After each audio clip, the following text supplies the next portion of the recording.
The alarm started as a distant vibration under Elara Kane's feet, a low hum that crept through the metal floors before the screams reached her ears. She was 11 years old, barefoot, and holding her mother's hand when the sky over the colony split open. Ships descended without warning, vast, angular shadows blotting out the morning light. The first impact came seconds later. Buildings folded inward as if punched by an invisible fist. Heat rolled through the streets. People ran in every direction, tripping over each other, shouting names that dissolved into smoke and panic. Elara! Her mother's grip tightened. Not frantic. Not desperate. Just firm. Listen to me, her mother said, already pulling her toward the evacuation corridor carved into the rock beneath the settlement. No matter what happens, you stay quiet. You watch. You remember. Elara nodded, heart hammering, lungs burning. She didn't cry. She didn't scream. She had learned long ago that tears never changed outcomes. The corridor shook. A blast hit nearby. The lights died. That was when the slavers arrived. They poured in like armored insects, towering figures with jointed limbs and mask-like faces, weapons humming with restrained violence. Energy nets snapped outward. People fell. Some fought. Most didn't get the chance. Elara! The net hit between them. Her mother shoved her away at the last instant, hard enough to send her skidding across the floor. Elara turned just in time to see her mother swallowed by light and force, already dragging herself upright, already locking eyes with her. No fear. Just certainty. Be patient, her mother said. Then they were pulled apart. Hours later, or maybe days, time dissolved into a blur. Elara stood packed shoulder to shoulder with other humans in the cargo hold of a ship that smelled of cold metal and ozone. The ceiling was too low for the aliens, who moved hunched, irritated, their voices clicking and rasping as they barked orders. Someone nearby sobbed uncontrollably. Another prayed. A man shouted until a shock bat and dropped him twitching to the floor. Elara stood still. Her wrists were bound, but loosely. The slavers didn't consider human children a threat. They barely considered them conscious beings. A platform descended with a hiss. The overseer stepped forward, taller than the rest, his armor marked with deep crimson sigils. His eyes, 4 of them, set in a cruel, symmetrical pattern, swept over the captives like inventory. Welcome to transit, he announced, his translator implant rendering his voice smooth and mocking. You are property of the Ketheri Dominion. Your value depends entirely on compliance. A guard laughed and shoved a trembling woman forward. The overseer noticed Elara then. She was small. Dirty. Her hair was tangled, her face streaked with soot. But she stood upright. Chin level. Eyes forward. Not crying. He stepped closer, towering over her, his shadow swallowing her whole. This one, he said, pointing. Why isn't it making noise? A guard leaned down, inspecting her. Shock didn't malfunction. She's just quiet. The overseer crouched, lowering himself until all 4 eyes were level with Elara's. Do you understand where you are, little human? Yes, Elara said. Several heads turned. The overseer's lips twitched. And where is that? A ship, she replied. That won't reach its destination. A few guards snorted. One snickered openly. The overseer laughed, a sharp, mechanical sound. Delusions already. They break faster when they start like this. He straightened.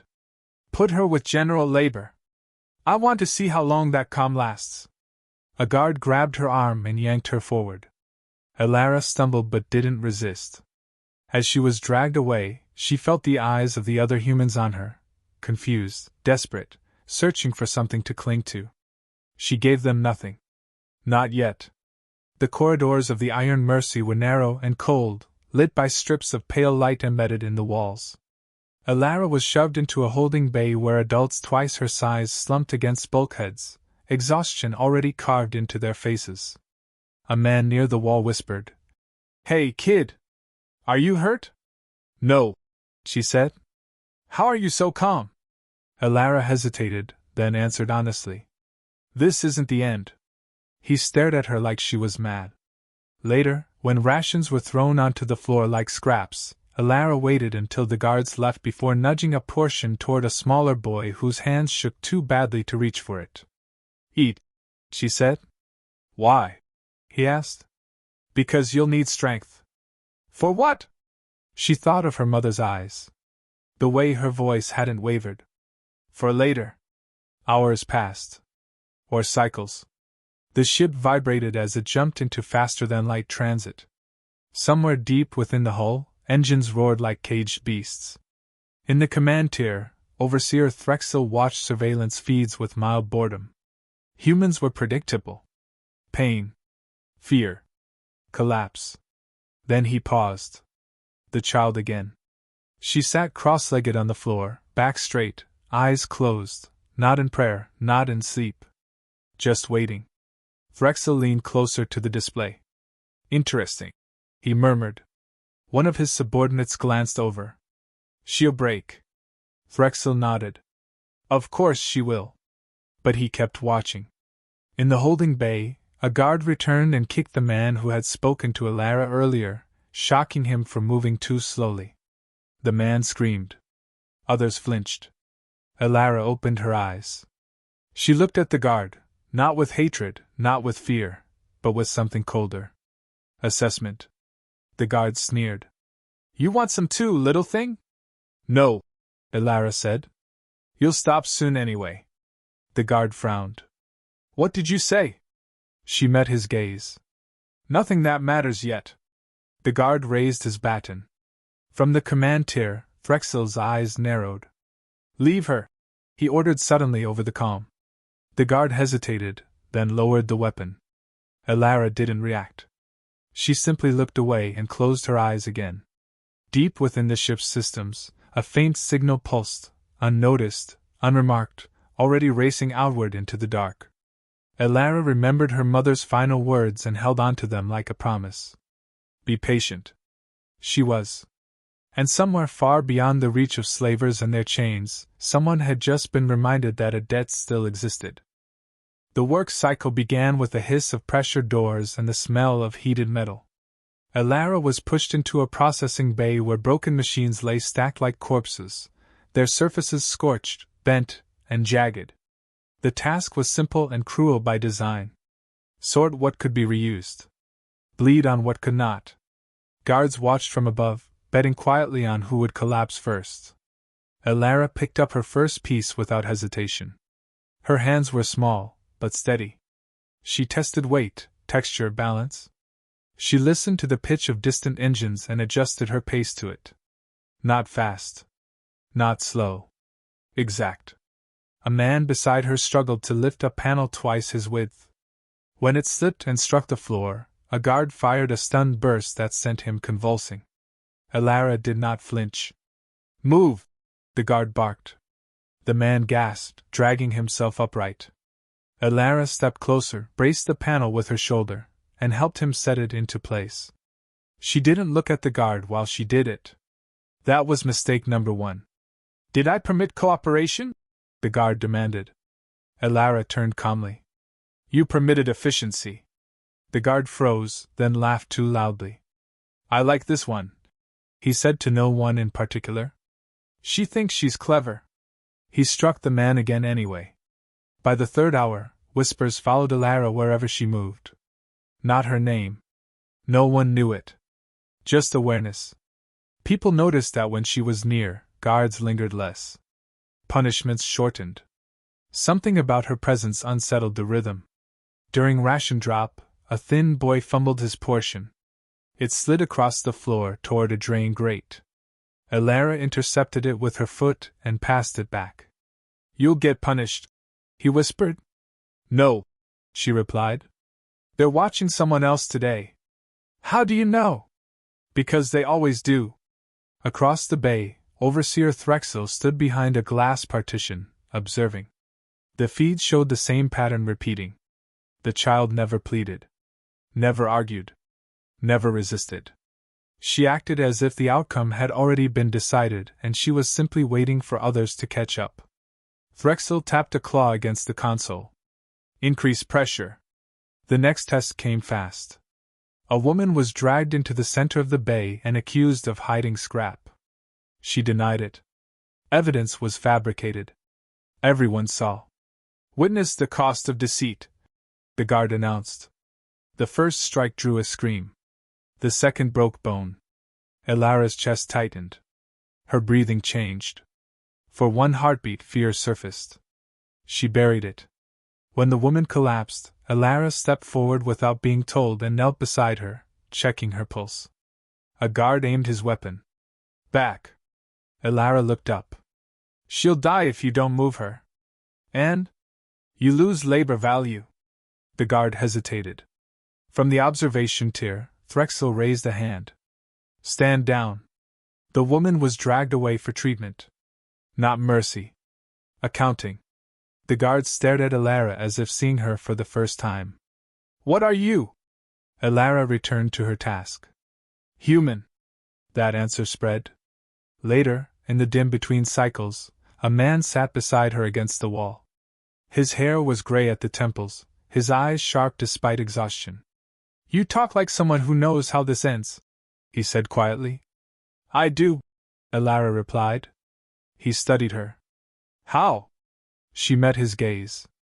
Because my mother taught me what fear looks like when it belongs to the other side. His throat bobbed. Who is she? Elara shook her head.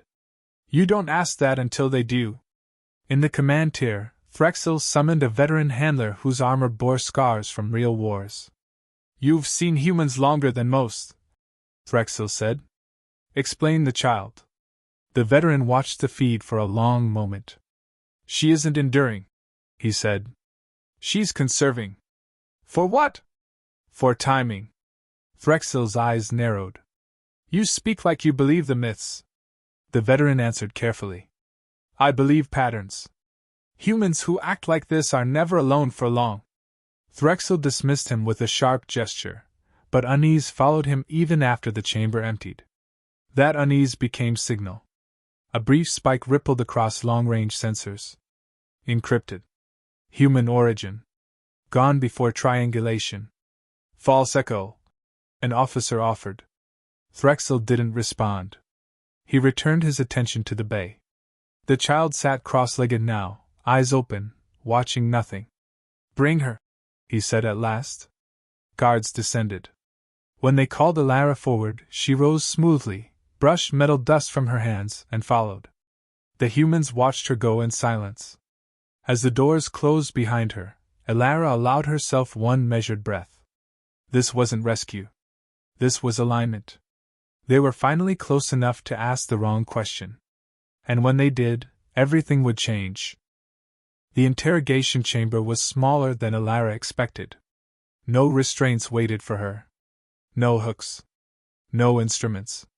Just a single chair bolted to the floor, a table polished to a dull sheen, and lights set deliberately too bright to be comfortable. The doors sealed behind her with a soft, final sound.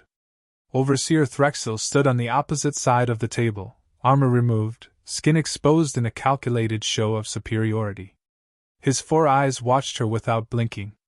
Sit, he said. Elara sat. Silence stretched. It was not accidental. Threxel had broken stronger beings with nothing more than time and expectation.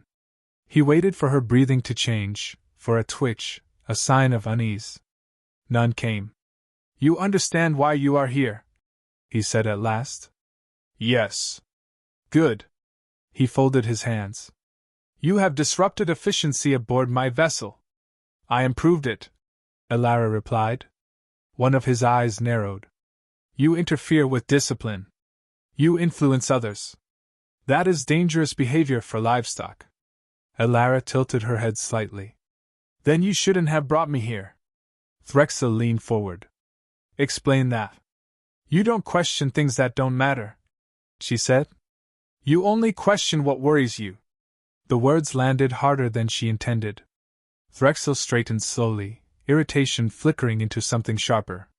Confidence, he said. Humans often mistake it for power. This isn't confidence, Elara answered. It's timing. He circled the table, footsteps deliberate. You believe someone is coming? Yes. Your colony was erased. He snapped. Your species fractures under pressure. No fleet is tracking this ship.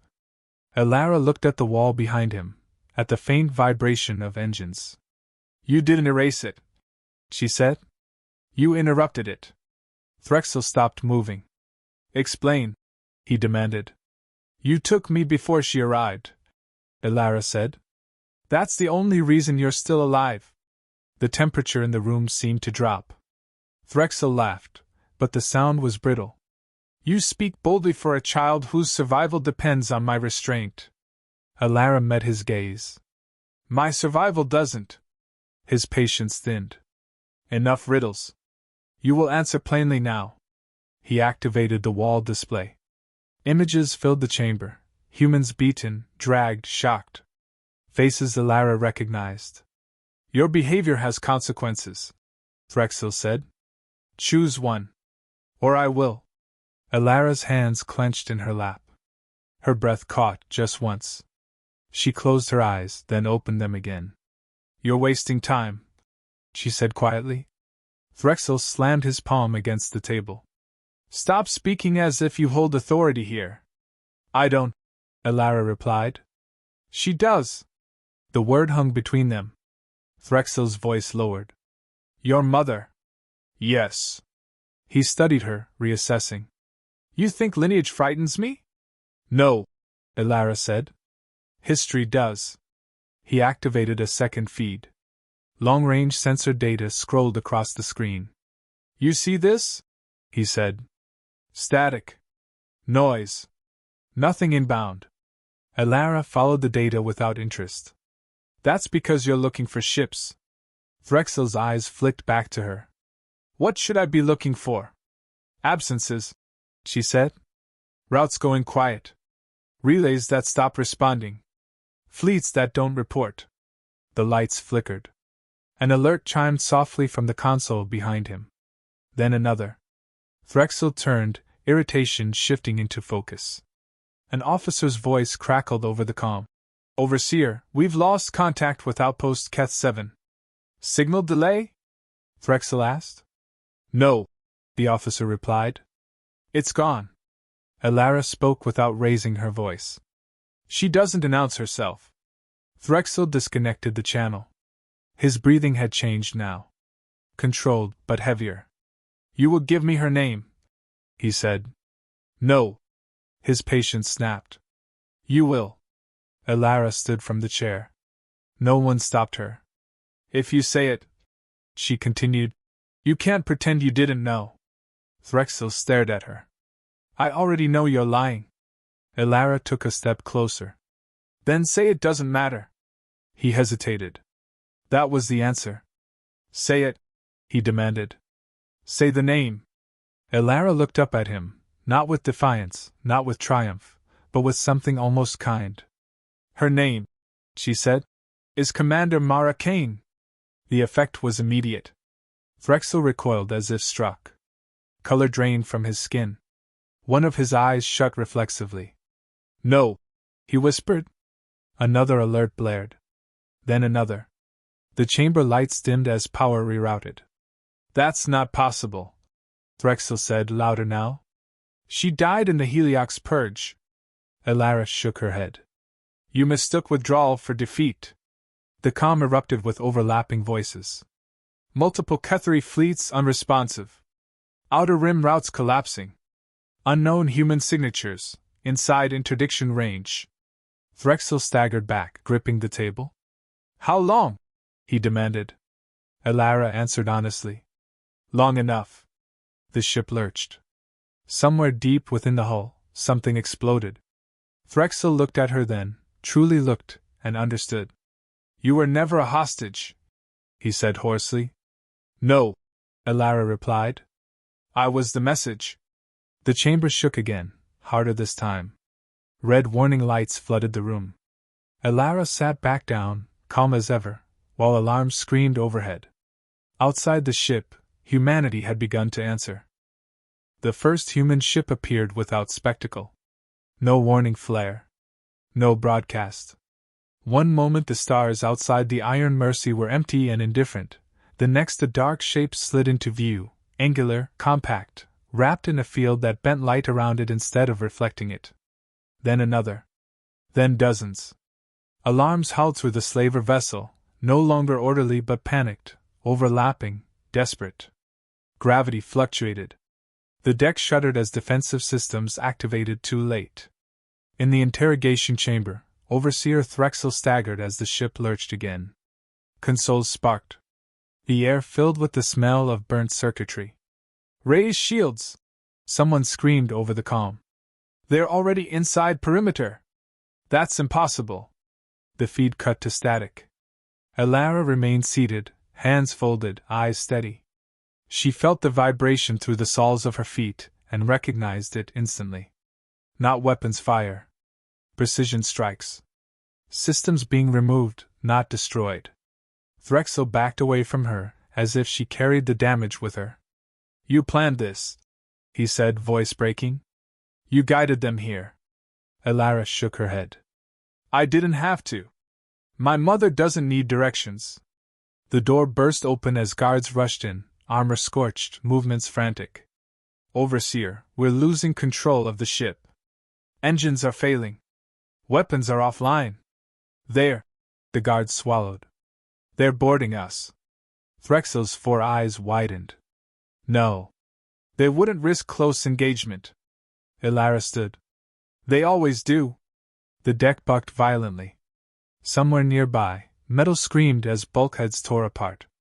Through the corridor came a new sound, measured, heavy, unmistakable. Boots. Human boots. The guards froze. A heartbeat later, the first human soldier rounded the corner. Matte black armor. No insignia. No wasted motion. A rifle held with relaxed certainty. Behind him came more. They moved like a single organism, flowing through the corridor, neutralizing threats with efficiency that left no room for fear, only aftermath. Threxel sank into the chair Alara had vacated. "No," he whispered. "This ship belongs to the Dominion." A woman stepped forward from the formation. She removed her helmet. Mara Kane's hair was streaked with gray now, pulled back tightly. Her face bore scars that hadn't been treated for appearance, only survival. Her eyes were the same as Alara's, steady, assessing, utterly unafraid. "This ship," Mara said calmly, "belongs to anyone you stole from." Threxel tried to speak. No words came. Mara's gaze shifted past him to Alara. For the first time since the raid, Alara felt her composure crack. She crossed the room in 3 steps and stopped just short of contact, as if unsure she was allowed. Mara knelt and pulled her into an embrace so fierce it knocked the air from both of them. "I told you to be patient," Mara said, voice tight. "I was," Alara replied into her shoulder. The moment lasted only seconds. Mara straightened, hands still on Alara's shoulders, scanning her for injuries with a soldier's speed. "Are you hurt?" "No." "Anyone else?" "Yes." Mara turned to her squad leader. "Secure the human cargo. Medical teams first. No exceptions." "Yes, ma'am." Threxel found his voice at last. "You can't just execute me.